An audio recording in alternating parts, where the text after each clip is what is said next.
দেশ বিনির্মাণে সবার আন্তরিকতা প্রয়োজন, মন্তব্য ফখরুলের। শ্রমিকের অধিকার প্রতিষ্ঠা করবে বিএনপি, বললেন মঈন খান। দেশ ছেড়ে পালাতে হয় এমন রাজনীতি করা যাবে না, বললেন জামায়াত আমির। জুলাই বিপ্লবের চেতনা বাস্তবায়নের আহ্বান। আওয়ামী লীগ গত 15 বছরে 28 লাখ কোটি টাকা পাচার করেছে, বললেন বাণিজ্য উপদেষ্টা। সকল ক্ষেত্রে সংস্কার জরুরি। এবং 6 দফা না মানায় কুয়েট উপাচার্যের বাসভবনে শিক্ষার্থীদের তালা, অপসারণের দাবিতে চলছে বিক্ষোভ মিছিল।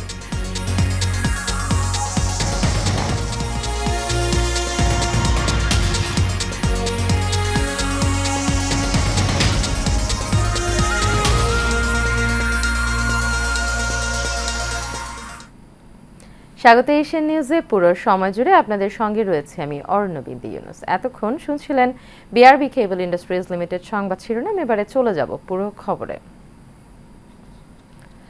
নতুন বাংলাদেশ বিনির্মাণে সবাইকে আরও বেশি আন্তরিক হওয়ার প্রয়োজন বলে মন্তব্য করেছেন বিএনপির মহাসচিব মির্জা ফখরুল ইসলাম আলমগীর। সকালে জাতীয় প্রেস ক্লাবে প্রয়াত সাংবাদিক মাহফুজুল্লাহ মরণোত্তর 21শে পদক প্রাপ্তি উপলক্ষে আলোচনা সভায় মন্তব্য করেন তিনি। জুলাই আন্দোলনের আগে স্বৈরাচার পতনের যে প্রেক্ষাপট তৈরি হয়েছিল, সেখানে মাহফুজুল্লাহর অবদান অপরিহার্য বলে মন্তব্য করেছেন বিএনপি নেতারা। আরও জানাচ্ছেন শফিকুল ইসলাম। প্রয়াত সাংবাদিক মাহফুজুল্লাহ মরণোত্তর 21শে পদক প্রাপ্ত উপলক্ষে জাতীয় প্রেস ক্লাবে আলোচনা সভার আয়োজন করা হয়। আলোচনা সভায় বিএনপির সিনিয়র নেতারা সহ দেশের প্রখ্যাত বুদ্ধিজীবীরা যোগ দিয়ে ফ্যাসিস্ট সরকারের বিরুদ্ধে আন্দোলন ও দেশে গণতন্ত্র ফিরিয়ে আনতে তার অবদান তুলে ধরেন। মাহফুজুল্লাহ ভাইদের মতো হিরো খুব কম, প্রচুর তারা স্কলারশিপে তারা স্পেন্ড করেছেন এবং ওনাদের লেখা সারা জীবন আমাদেরকে পথ নির্দেশনা করেও যে কোনো ইয়াং সাংবাদিকের জন্য হি ওয়াজ এ লাইক বিকন সবার জন্য। গণতন্ত্রের জন্য লড়াইয়ের জন্য যদি কাউকে যদি পদক দিতে হয়, সর্বপ্রথম মাহফুজুল্লাহকে দিতে হবে। যখন কেউ যেত না টেলিভিশনে, তখন মাহফুজুল্লাহ একা ইনিংস খেলেছে। বেগম জিয়ার উপর তার বই, শহীদ জিয়ার উপর তার বই এবং ছাত্র রাজনীতির উপর তার বই, সার্বিকভাবে বাংলাদেশের যে রাজনৈতিক প্রেক্ষাপট, এটার উপর তার যে কর্মকাণ্ড কর্মযোগ্য, এটা বিরাট ফুটপ্রিন্ট আমি মনে করি কন্টেম্পোরারি হিস্ট্রিতে মাহফুজুল্লাহ রেখে গেছেন। এই যে বিগত বৎসরগুলোতে আন্দোলন পুঞ্জীভূত হতে হতে যখন ফ্যাসিস্টের পতন হলো, এর মধ্যে মাহফুজুল্লাহর ফুটপ্রিন্ট অত্যন্ত গুরুত্বপূর্ণ। এই সময় বিএনপি মহাসচিব বলেন, নতুন বাংলাদেশ বিনির্মাণে সবাইকে আরো বেশি আন্তরিক হওয়া প্রয়োজন। আজকে একটা আশার আলো সবাই আমরা দেখতে পাচ্ছি যে আবার নতুন করে বাংলাদেশকে আমরা গড়ে তুলব। সবাই কথাটা বলছি, এটাতে সবারই আমার আরো অনেক বেশি আন্তরিক হওয়া প্রয়োজন এবং সত্যিকার অর্থেই আমরা যেন সবাই ভবিষ্যৎ প্রজন্মের জন্য বাসযোগ্য দেশ তৈরি করার জন্য আমরা সবাই যেন কাজ করতে পারি। এই দেশকে সুন্দর করে গড়ে তুলতে যাদের সবচেয়ে বেশি অবদান, তাদের যেন আমরা না ভুলে যাই, এই আহ্বানও জানান বিএনপি মহাসচিব। ফ্যাসিবাদের বিরুদ্ধে লড়াই করেছে, সংগ্রাম করেছে, সব শেষে শরীফুল ইসলাম, এশিয়ান টেলিভিশন, ঢাকা। ক্ষমতা এলে প্রতিটি শ্রমিকের অধিকার প্রতিষ্ঠা করা হবে বলে মন্তব্য করেছেন বিএনপির স্থায়ী কমিটির সদস্য ডক্টর আব্দুল মঈন খান। সকালে জাতীয় প্রেস ক্লাবে জাতীয়তাবাদী সিএনজি অটোরিকশা শ্রমিক দলের নির্বাচনী বিশেষ সাধারণ সভায় তিনি একথা বলেন। এ সময় তিনি বলেন, ক্ষমতায় গেলে নতুন করে আরও 5000 সিএনজির অনুমোদন দেবে বিএনপি। এ সময় বক্তারা সিএনজির সকল মামলার মাত্রাতিরিক্ত জরিমানা বন্ধ করা, যে কোনো মামলার জরিমানা 1000 টাকা নির্ধারণ করা সহ বেশ কিছু দাবি তুলে ধরেন।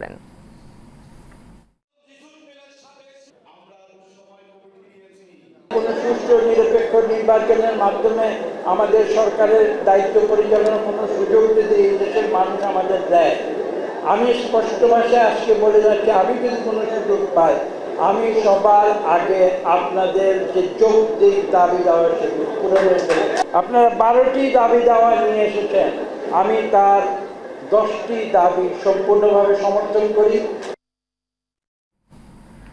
দুর্নীতি দুঃশাসন করে কেউ ক্ষমতায় টিকে থাকতে পারে না, এমন রাজনীতি করা যাবে না যাতে ফ্যাসিবাদের মতো দেশ ছেড়ে পালাতে হয়, এ মন্তব্য করেছেন জামায়াতে ইসলামের আমির ডক্টর শফিকুর রহমান। সকালে লক্ষ্মীপুরে আদর্শ সামাদ উচ্চ বিদ্যালয় মাঠে জামায়াতের গণসমাবেশে তিনি এসব কথা বলেন। তিনি বলেন, আবার যেন ফ্যাসিবাদের নতুন ধারা অধ্যায় তৈরি না হয়, সেজন্য আমাদের লড়াই অব্যাহত থাকবে। সবাইকে সাথে নিয়ে দুর্নীতি এবং দুঃশাসনমুক্ত দেশ গড়তে সহযোগিতা চাই বলেও জানান জামায়াত আমির। এ সময় জুলাই বিপ্লবের চেতনা ধারণ করে এগিয়ে যেতে সবার প্রতি আহ্বান জানান তিনি। আল্লাহ তুমি সাক্ষী থাকো, আমরা তোমার কোরআনের ভিত্তিতে একটা ইনসাফের মানবিক বাংলাদেশ চাই, যেখানে মানুষ সবাইকে সম্মান করবে, ভালোবাসবে। এই বাংলাদেশটা আল্লাহ তুমি আমাদেরকে দান করো। হে তরুণ যুবকেরা, জেগে উঠো। যেই সমাজের তরুণরা জেগে উঠে, সেই সমাজকে আল্লাহ বদলায় দেন। 5 আগস্ট থেকে শুরু করে আজকে এই 22 ফেব্রুয়ারি পর্যন্ত এই সামান্য পরিক্রমায় কোথাও আপনি দেখবেন না ইসলামী দলের কোনো লোক এখন জাতির উপরে জুলুম করছে, চাঁদাবাজি করছে, দখলদারির সাথে জড়ায় গেছে। কোথাও দেখবেন না। তার একমাত্র কারণ তারা কোরআনকে সম্মান করেন এবং বুকে ধারণ করেন। 6 দফা দাবি আদায় না হয় খুলনা প্রকৌশল এবং প্রযুক্তি বিশ্ববিদ্যালয়ের উপাচার্য অধ্যাপক মোহাম্মদ মাসুদের বাসভবনে তালা দিয়েছে শিক্ষার্থীরা। সকাল থেকে ক্যাম্পাসে বিক্ষোভ সমাবেশ করছেন তারা, হয়েছে মিছিল। এর আগে শুক্রবার রাত 8টার দিকে একটি বিক্ষোভ মিছিল নিয়ে বাসভবনের সামনে যায় শিক্ষার্থীরা। পরে বাসভবনটির গেটে তালা দেওয়া হয়। গত বুধবার কুয়েটের একাডেমিক ভবন এবং প্রশাসনিক ভবনে তালা ঝুলিয়ে দেয় শিক্ষার্থীরা। পাশাপাশি উপাচার্য, উপ উপাচার্য ও ছাত্র কল্যাণ পরিচালককে বর্জনের ঘোষণা দেওয়া হয়। ওই দিন সিন্ডিকেটের জরুরি সভার মাধ্যমে শিক্ষার্থীদের বেশ কিছু দাবি মেনে নেয় বিশ্ববিদ্যালয় প্রশাসন।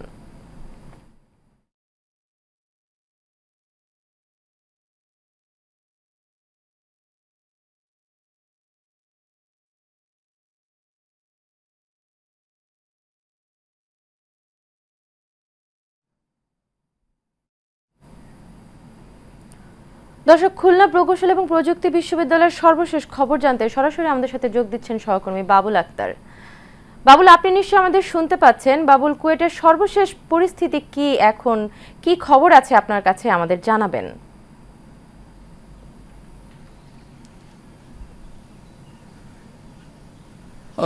অরণ্য, আপনাকে ধন্যবাদ। অরণ্য, এই মুহূর্তে রয়েছি আমি খুলনা প্রকৌশলী প্রযুক্তি বিশ্ববিদ্যালয়ের একদম প্রশাসনিক যে ভবন রয়েছে সেই ভবনের সামনে। আর এই প্রশাসনিক ভবনে কিন্তু গেল 19 ফেব্রুয়ারি শিক্ষার্থীরা তাদের 6 দফা দাবিতে টোটালি তালা ঝুলিয়ে দিয়েছে এবং তাদের কিন্তু কার্যক্রম সম্পূর্ণ বন্ধ রয়েছে। প্রশাসনিক ভবনের যে কার্যক্রম, সেই সাথে কিন্তু তারা যে একাডেমিক ভবন রয়েছে সেই একাডেমিক ভবনেও তালা ঝুলিয়ে দিয়েছে এবং শিক্ষা কার্যক্রম কিন্তু সম্পূর্ণ বন্ধ রয়েছে। অন্যদিকে কিন্তু প্রশাসনিক ভবনের যে কার্যক্রম ছিল সেগুলো কিন্তু বন্ধ রয়েছে। অরণ্য, আপনাকে একটু জানিয়ে রাখি যে খুলনা প্রকৌশল বিশ্ববিদ্যালয়ে গেল 18 ফেব্রুয়ারিতে যে সংঘর্ষ হয়েছে 2 গ্রুপের ছাত্রদের সাথে, সেই সংঘর্ষে যারা আহত হয়েছে তাদের কিন্তু সরকারিভাবে তাদের যে আহত শিক্ষার্থীদের যে ট্রিটমেন্ট, সেই ট্রিটমেন্ট করানোর জন্য এবং মামলায় প্রকৃত আসামিদের গ্রেপ্তার সহ ভিসি, প্রভিসি ও একজন পরিচালককে বিরুদ্ধে অনাস্থার দিয়ে কিন্তু তারা এই দাবিগুলো দিয়েছে এবং সেই দাবিগুলো যতক্ষণ পর্যন্ত বাস্তবায়ন না হবে ততক্ষণ পর্যন্ত কিন্তু তাদের এই আন্দোলন চলবে। শিক্ষার্থীরা ততক্ষণ পর্যন্ত কিন্তু তারা কেউ একাডেমিক ভবনে যাবে না এবং তাদের শিক্ষা কার্যক্রম কিন্তু তারা শুরু করবে না। আজও কিন্তু তাদের 4র্থ দিনের মতো আন্দোলন অব্যাহত রয়েছে। তারা দুপুর পর্যন্ত প্রায় 1:45 পর্যন্ত কিন্তু তারা শহীদ মিনারের সামনে সমাবেশ করেছে এবং বিক্ষোভ করেছে। সর্বশেষ তারা যে বিষয়টি জানিয়েছে যে যতক্ষণ পর্যন্ত তাদের এই ভিসি পদত্যাগ না করবে ততক্ষণ পর্যন্ত কিন্তু তাদের এই আন্দোলন অব্যাহত থাকবে। তারা এই 6 দফা দাবি নিয়ে প্রধান উপদেষ্টার বরাবর কিন্তু একটু আবেদন জানিয়েছেন এবং সেই আবেদনে কিন্তু ভিসি, প্রভিসি এবং পরিচালকের বরখাস্তর কথা, বিশেষ করে অব্যাহতির কথা জানানো হয়েছে। আর এই মুহূর্তে কিন্তু তারা যে বিষয়টা জানিয়েছেন সর্বশেষ যে কয়েকদিনের মধ্যে বিশেষ করে 28 তারিখ পর্যন্ত প্রশাসনিক ভবনের যে সিদ্ধান্ত দিয়েছে প্রশাসনিকভাবে যে তাদের শিক্ষা কার্যক্রম আপাতত বন্ধ থাকবে এবং 28 তারিখের পরে পুনরায় সিনেটের মিটিংয়ে তারা সিদ্ধান্ত নেবে যে কিভাবে তাদের এই কার্যক্রম চলবে। অন্যদিকে কিন্তু যে তদন্ত কমিটি গঠন করা হয়েছিল সেই তদন্ত কমিটির 3 দিনের মধ্যে রিপোর্ট দাখিল করার কথা ছিল, সেই কারণে কিন্তু তা সম্ভব হচ্ছে না। একমাত্র প্রশাসনিক ভবন এবং এই যে শিক্ষার্থীদের যে একাডেমিক তালিম ভবন এই বন্ধ থাকার কারণে, এটা জানিয়েছেন তদন্ত কমিটির সদস্যরা। সর্বশেষ যে বিষয়টি, আজকে তারা যে আন্দোলন করেছে, আন্দোলন করার পরে আগামীকালকে তাদের কি কর্মসূচি আছে সেটা তারা সংবাদ কর্মীদের রাতে জানিয়ে দেবেন। এই ছিল আমার কাছে খুলনা প্রকৌশল প্রযুক্তি বিশ্ববিদ্যালয়ের ক্যাম্পাস থেকে সর্বশেষ খবর। বাবুল, আপনাকে অসংখ্য ধন্যবাদ। দর্শক, খুলনা প্রযুক্তি এবং প্রকৌশল বিশ্ববিদ্যালয় থেকে সরাসরি যুক্ত ছিলাম সহকর্মী বাবুল আক্তারের সঙ্গে। চলে যাচ্ছি পরবর্তী প্রসঙ্গে। ঢাকা থেকে রাজশাহীগামী বাসে ডাকাতি ও নারী শ্লীলতাহানির ঘটনায় ৩ জনকে গ্রেপ্তার করেছে পুলিশ। এ সময় তাদের কাছ থেকে চাকু, দেশীয় অস্ত্র, মোবাইল ও নগদ টাকা জব্দ করা হয়। গতরাতে বিভিন্ন স্থানে অভিযান চালিয়ে তাদের গ্রেপ্তার করে পুলিশ।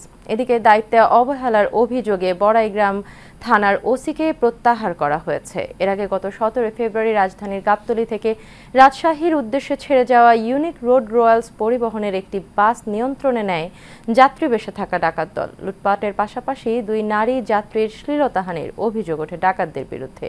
এ ঘটনায় 3 দিন পর বৃহস্পতিবার রাতে টাঙ্গাইলের মির্জাপুর থানায় মামলা করেন ভুক্তভোগী ওমর আলী।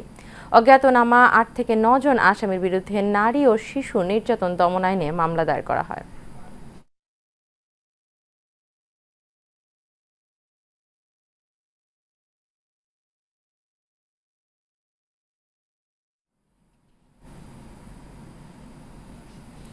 অনিয়ম, দুর্নীতি আর লুটপাটে খাদের কিনারায় বস্ত্র ও পাট মন্ত্রণালয়ের অধীনস্থ বস্ত্র অধিদপ্তর টেন্ডার জালিয়াতি, চড়া দামে যন্ত্রপাতি কেনা সহ বিস্তর অভিযোগ উঠেছে প্রকল্প সংশ্লিষ্টদের বিরুদ্ধে। যদিও প্রকল্প পরিচালকের দাবি সবকিছুই হয়েছে নিয়ম মেনে। জাকির পাটোয়ারির ধারাবাহিক প্রতিবেদনের প্রথমটি জানাচ্ছেন মাজহারুল আমিন শুভ।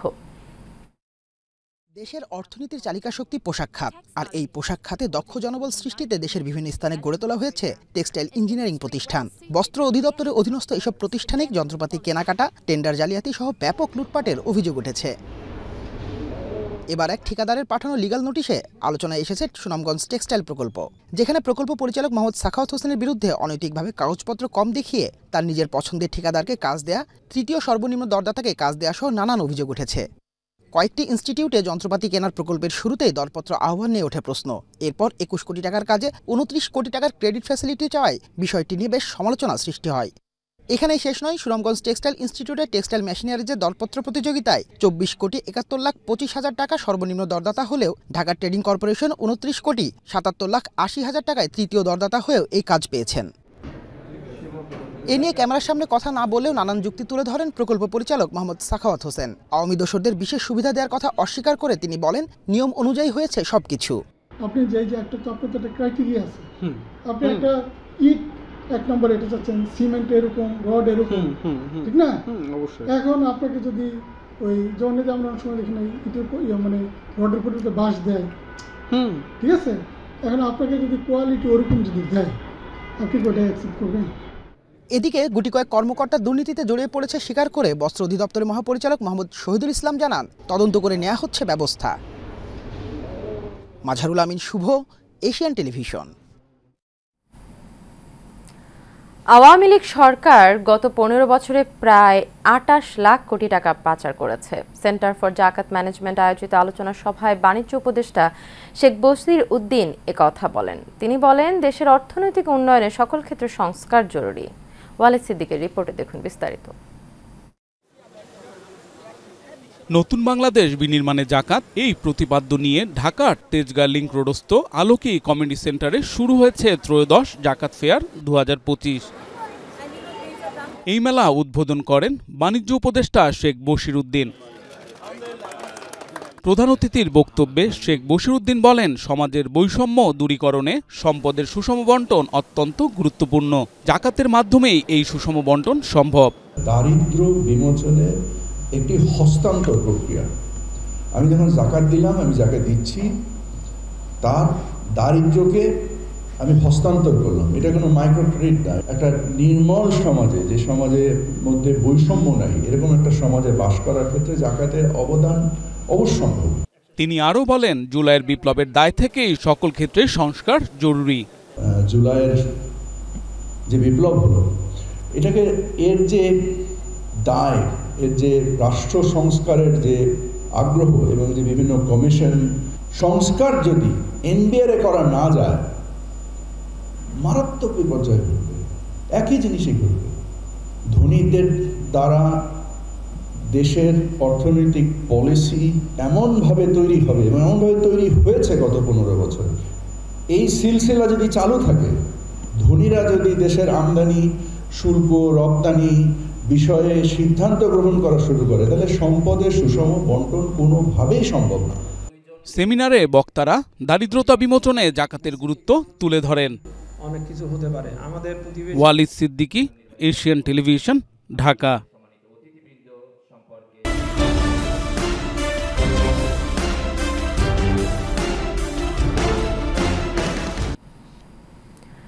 লক্ষ্মীপুর পাসপোর্ট অফিসে দালালের দৌরাত্ম্য কমেছে, কিন্তু জনবল সংকটের কারণে এখনও কমেনি সেবাগ্রহীতাদের ভোগান্তি। তবে আগের তুলনায় অনেক স্বস্তিতে পাসপোর্ট পাওয়া যাচ্ছে বলে জানান সাধারণ মানুষ। ডালিম কুমার দাস টিটোর রিপোর্ট, জানাচ্ছেন শেখ ফাহিম, ক্যামেরায় ছিলেন সুজন দাস। লক্ষ্মীপুর আঞ্চলিক পাসপোর্ট অফিসে নেই দালালের দৌরাত্ম্য, নেই দুয়ারে দুয়ারে দালালের আনাগোনা। আগের চেয়ে অনেকটাই পরিচ্ছন্ন পরিবেশে সেবা নিচ্ছেন পাসপোর্ট প্রত্যাশীরা। তবে লোকবল সংকটে প্রত্যাশিত সুফল মিলছে না নতুন উদ্যোগের। সেবা গ্রহীতারা জানান, আগে দালাল ছাড়া কোনো কাজই হতো না পাসপোর্ট অফিসে। সেখান থেকে বেরিয়ে এলেও লোকবল সংকট এবং মাঝে মাঝে এনআইডি ও জন্ম নিবন্ধন লিঙ্কের সার্ভার সমস্যার কারণে সেবাগ্রহীতাদের অপেক্ষার প্রহর গুনতে হয় ঘণ্টার পর ঘণ্টা। সেবা এখন যথেষ্ট ভালো ব্যাপার, আমরা তো সার্ভিস দেওয়ার জন্য এখন মেশিনারি যদি ডিস্টার্ব দেয় তাহলে তো ওনাদের করার কিছু নেই। আমরা আগে তো পাসপোর্ট অফিসে আমি যখন প্রথম আসছি 2017 সালে, তখন অনেক হয়রানি হইতেছে আমারে। এখন বর্তমানে 2025 সালে আলহামদুলিল্লাহ আগের চেয়ে অনেক ভালো আছে বা অনেক ভালোভাবে কাজ জমা নিতেছে, কোনো হয়রানি হইতেছে না। আমরা আগে অনেক কিছুই শুনতাম, বাট বর্তমানে আমি দেখছি যে এগুলো আসলে কিছুই না, সব কিছুই ভিত্তিহীন। আগের চেয়ে অনেক ভালো নিয়ম কানুন বা এদের হয়রানি আমরা শিকার হইতেছি না। লক্ষ্মীপুর পাসপোর্ট অফিস সম্পর্কে মানুষের পূর্বে ধারণা এবং বর্তমান ধারণা, এটা তুলনামূলক পার্থক্য মানুষই বলতে। পাসপোর্ট অফিসের সহকারী পরিচালক জানান, সুন্দর ও মনোরম পরিবেশে নান্দনিক সাজে সজ্জিত পাসপোর্ট অফিসটির প্রতিটি সেক্টরের সামনে সেবাগ্রহীতারা সারিবদ্ধভাবে দাঁড়িয়ে তাদের সেবা নিচ্ছেন। এছাড়াও জটিল কোনো বিষয় সমাধানে সেবাগ্রহীতাদের জন্য তাদের দরজা সবসময় খোলা বলেও জানান তিনি। যত তাড়াতাড়ি সম্ভব তাদের যে পেন্ডিং কাজকর্ম যেগুলি আছে, যে প্রবলেমগুলি আছে বিভিন্ন কারণে হয়ে থাকে, দ্রুততার সহিত সমাধান করে পাসপোর্ট প্রত্যাশীদের নিকট পাসপোর্ট হস্তান্তর করা, এই কার্যক্রম চলমান আছে এবং ভবিষ্যতে থাকবে। দ্রুত জনবল সংকট দূর করে সেবার মান বৃদ্ধি করা হবে, এমনটাই প্রত্যাশা সেবাগ্রহীতাদের। Sheikh Fahim, Asian television. চট্টগ্রাম বিশ্ববিদ্যালয়ের 31তম ব্যাচের সকল বিভাগের প্রাক্তন শিক্ষার্থী এবং তাদের পরিবারের সদস্যদের মিলন মেলা হয়েছে। গাজীপুরের শালদা ইকো রিসোর্টে দিনব্যাপী পারিবারিক মিলন মেলায় অনেকেই আবেগ আপ্লুত হয়ে পড়েন। পারস্পরিক পরিচিতি, আড্ডা, স্মৃতিচারণ, কবিতা আবৃত্তি, গান, সর্বশেষ র্যাফেল ড্র ও পুরস্কার বিতরণের মাধ্যমে অনুষ্ঠানের সমাপ্তি ঘোষণা করা হয়।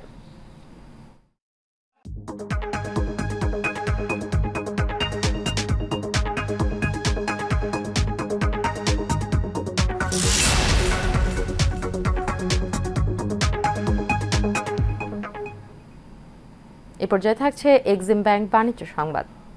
মহান আন্তর্জাতিক মাতৃভাষা দিবস উপলক্ষে রূপায়ণ হাউজিং এস্টেট লিমিটেড রূপায়ণ লেক ক্যাসেল কন্ডোমিনিয়াম প্রজেক্টে আয়োজন করে প্রাণের 21 প্রত্যয় মেলার। প্রভাত ফেরির মধ্য দিয়ে স্মরণ করা হয় জাতির শ্রেষ্ঠ সন্তান ভাষা শহীদদের। অনুষ্ঠানে চিত্রাঙ্কন প্রতিযোগিতা সহ ছোট বড় সকলের জন্য আয়োজন করা হয় বিভিন্ন খেলা এবং বাহারি খাবারের।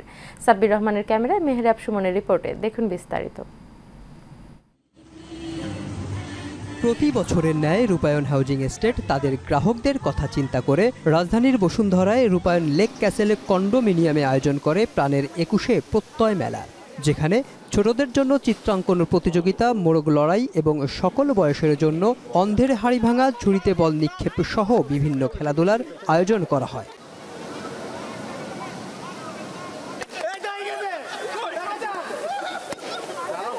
রূপায়ণ হাউজিং এস্টেট তাদের নাগরিকদের কথা চিন্তা করে স্মরণীয় দিনগুলোতে আয়োজন করে থাকে বিভিন্ন ধরনের চিত্ত বিনোদনের অনুষ্ঠান। প্রতিটা খেলায় শিশুসহ সকলের অংশগ্রহণ ছিল চোখে পড়ার মতো। আনন্দ, উল্লাস আর ভালোবাসায় মেতেছিল পুরোটা সময় জুড়ে।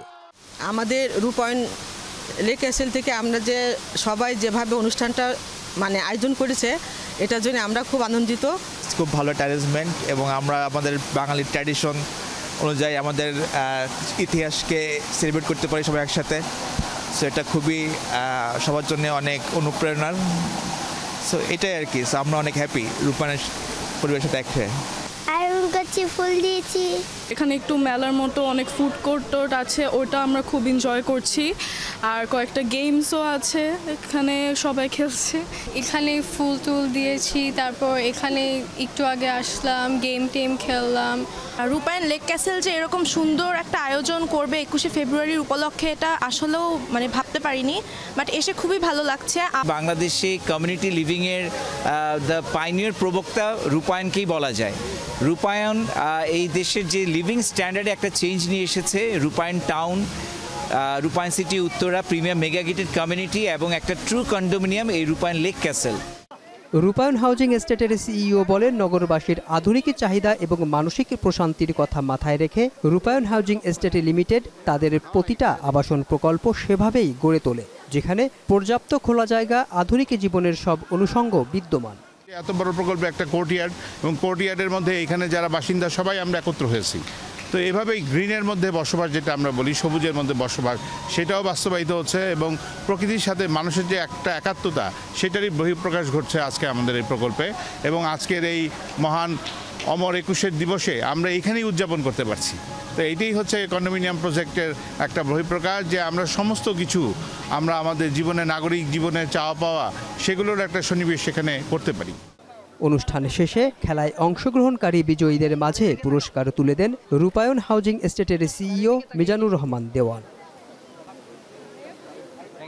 Mehrab Suman, Asian television, Dhaka.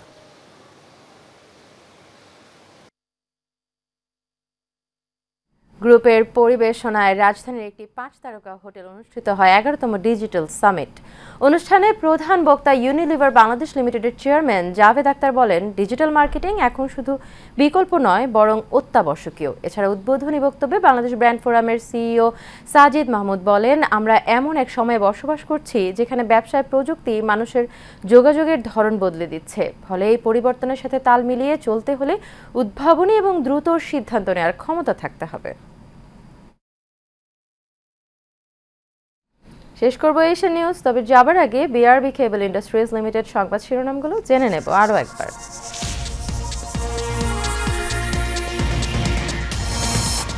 দেশ বিনির্মাণে সবার আন্তরিকতা প্রয়োজন, মন্তব্য ফখরুলের। শ্রমিকের অধিকার প্রতিষ্ঠা করবে বিএনপি, বললেন মঈন খান। দেশ ছেড়ে পালাতে হয়, এমন রাজনীতি করা যাবে না, বললেন জামায়াত আমির। জুলাই বিপ্লবের চেতনা বাস্তবায়নের আহ্বান। আওয়ামী লীগ গত 15 বছরে প্রায় 28 লাখ কোটি টাকা পাচার করেছে, বলল বাণিজ্য উপদেষ্টা। সকল ক্ষেত্রে সংস্কার জরুরি। এবং 6 দফা না মানায় কুয়েট উপাচার্যের বাসভবনে শিক্ষার্থীদের তালা অপসারণের দাবিতে চলছে বিক্ষোভ মিছিল। এশিয়ান নিউজ এ পর্যন্তই। পরবর্তী সংবাদ দেখার আমন্ত্রণ রইল। এতক্ষণ সাথে থাকার জন্য সবাইকে ধন্যবাদ।